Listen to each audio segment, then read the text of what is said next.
Siamo all'interno di quello che definirei senza ombra di dubbio un tempio, un posto rappresentativo della religiosità di Alcara Lifusi. Siamo all'interno della Chiesa Madre e siamo all'interno di una opera d'arte che stupisce per colori, per decorazioni, per ricchezza di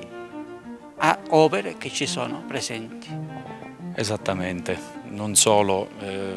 le opere, ma la Chiesa è il cuore, la Chiesa Madre ovviamente è il cuore pulsante della religiosità alcarese e soprattutto custodisce le spoglie mortali del nostro santo patrono che andremo a vedere successivamente all'interno del sacello. Sulla Chiesa possiamo dire che, come si può anche notare, ha subito vari rimaneggiamenti. Non sappiamo di preciso l'anno di fondazione ed edificazione, anche se esternamente, per esempio, le absidi ci danno testimonianza che sia una struttura molto antica, quindi probabilmente di edificazione medievale, tant'è vero che ci sono delle similitudini con le absidi della chiesa di Santa Maria Alemanna a Messina e anche della cattedrale di Gerace in Calabria. Però poi nel corso dei secoli ovviamente l'impianto basilicale della struttura è stato rimaneggiato varie volte. Ad esempio negli anni 30 del 600 ci fu, con una disposizione di re Filippo IV, che consentiva agli alcaresi di investire le proprie tasse per rendere la matrice più ingrandita e magnifica, quindi sicuramente hanno allungato di una campata la chiesa. Poi purtroppo nel 1769 un incendio ha interessato tutta la zona dei transetti e dell'altare principale per arrivare poi a nuovi rimaneggiamenti che si sono protratti fino al 1780 e poi nel 1954 hanno dato un'ultima rinfrescata con questi colori molto vivaci, però per fortuna non hanno alterato le cromie e gli stucchi della cappella di San Nicolò Politi che andremo a vedere adesso.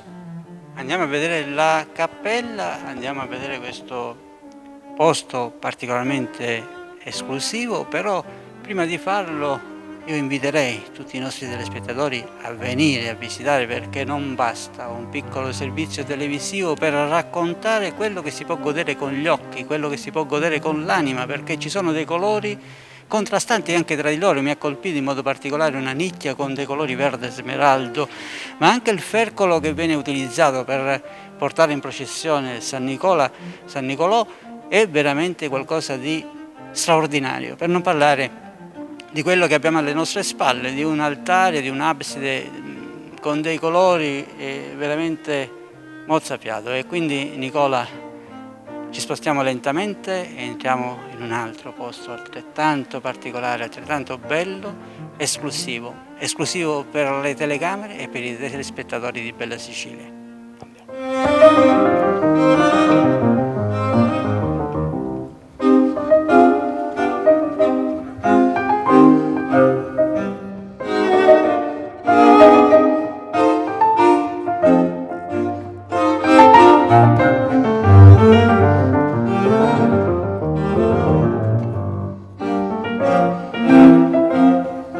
Qui, caro Nicola, veramente mi emoziono e sicuramente sarà un'emozione per tutti i nostri telespettatori, perché non è una cosa comune entrare in questo luogo. Esattamente, come dicevamo poco fa al Monastero del Rogato abbiamo avuto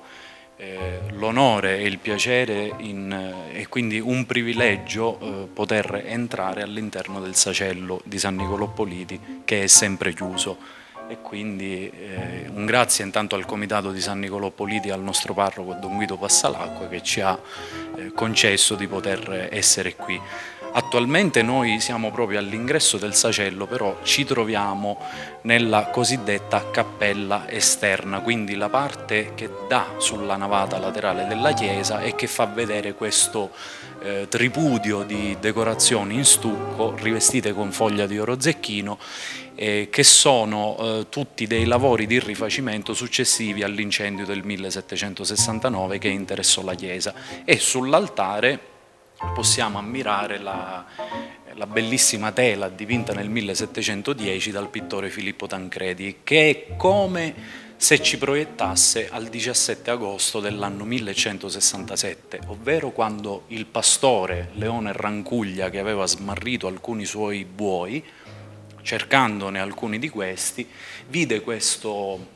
quest'anfratto, questo masso che fungeva da riparo, e entrando trovò il corpo di questo sconosciuto eremita in ginocchio con il libro delle preghiere e la croce, il bastone insomma che lui utilizzava per sorreggersi. Quindi Leone Rancuglia che trova il corpo ormai privo di vita di San Niccolò Politi.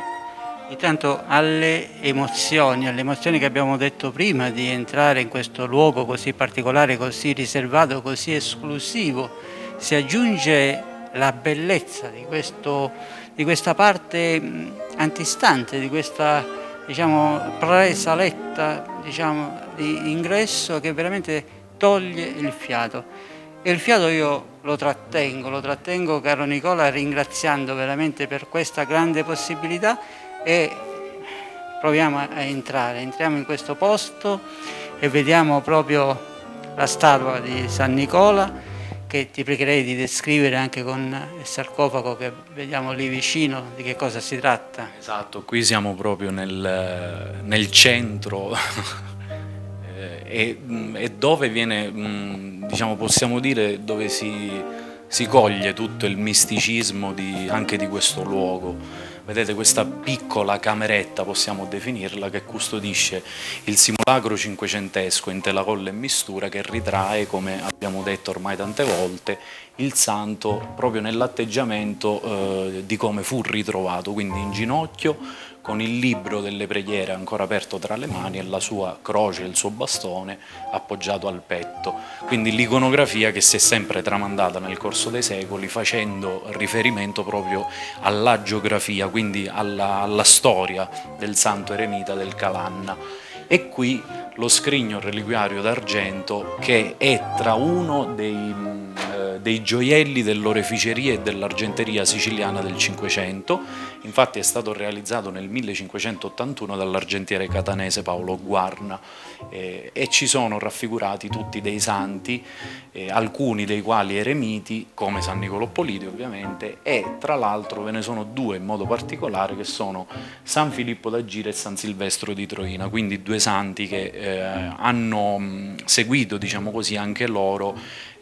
la regola di San Basilio in qualche modo, anche se San Filippo d'Agira era un santo molto precedente ai santi basiliani Niccolò Politi, Silvestro da Troina, Cono da Naso e Lorenzo Ravidi Frazzanò.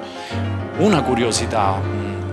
di questo sacello, tra l'altro, è questo fercolo adibito a custodia espositiva del santo protettore di Alcara, perché da alcuni atti notarili e da alcuni documenti conservati alla Biblioteca Orsino di Catania sappiamo e apprendiamo che molto probabilmente, anzi quasi sicuramente, questo era l'antico fercolo di Sant'Agata, la patrona di Catania. Tant'è vero che esiste una cronaca, la così detta e conosciuta per la storiografia, la cronaca del Merlino, che ci racconta proprio che il 4 febbraio del 1519 la città di Catania portò per la prima volta in processione la gloriosa Agata, quindi la propria patrona, sul fercolo di argento, mentre in passato si portava sulla vara di ligname che fu venduta alla Universitati di Alcara. Quindi Alcara aveva il titolo di Universitas come città, quindi era una cittadina autonoma, diciamo, sotto certi aspetti, e abbiamo questa testimonianza che questo fercolo è stato comprato dagli alcaresi per portare in processione San Niccolò, quindi era il fercolo ligneo, l'antico fercolo ligneo di Sant'Agata. Quindi 1519 la data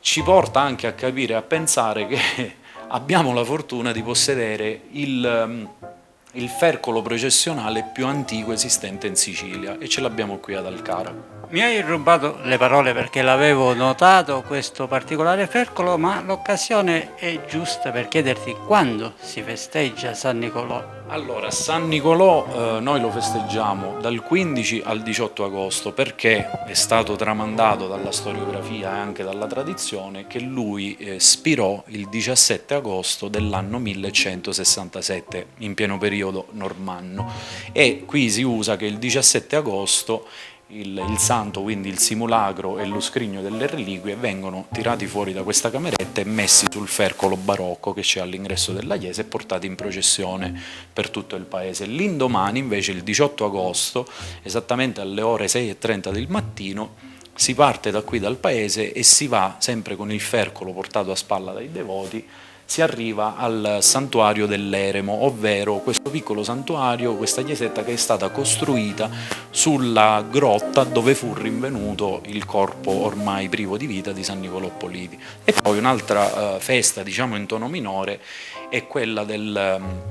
che celebriamo il 3 maggio con la processione esterna solo qui in paese. Però questa ricorrenza è legata alla traslazione del corpo di San Nicolò Politi dal monastero del Rogato, dove lui era solito recarsi ogni sabato e dove poi i monaci basiliani custodirono il suo corpo,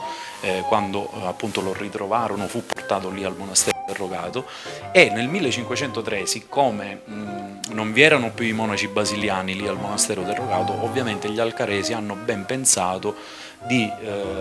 prendere il corpo, le spoglie mortali del santo eremita, e trasferirle in paese, perché lì era nella zona vicina al bosco, c'era il rischio che potesse essere profanato, e quindi hanno preferito traslare il corpo qui in paese, e al tempo stesso chiesero la supplica al Papa. E addirittura la cosa bella è questa, che gli alcaresi si scusavano con il Papa di aver preso il corpo del beato Nicola senza alcuna autorizzazione, però perché temevano appunto che potesse essere profanato, trafugato e quant'altro. Ebbene, il 7 giugno dell'anno 1507 Papa Giulio II invia il breve pontificio indirizzato proprio ai diletti figli della terra di Alcara, con cui autorizzava a tutti gli effetti il culto e di festeggiare, di dare tutti gli onori al santo patrono di Alcara, e di venire concedendo le indulgenze a chi veniva a visitare il santo nella sua cappella. Quindi questo ci dà anche testimonianza che la chiesa madre fosse già esistente nel 1507.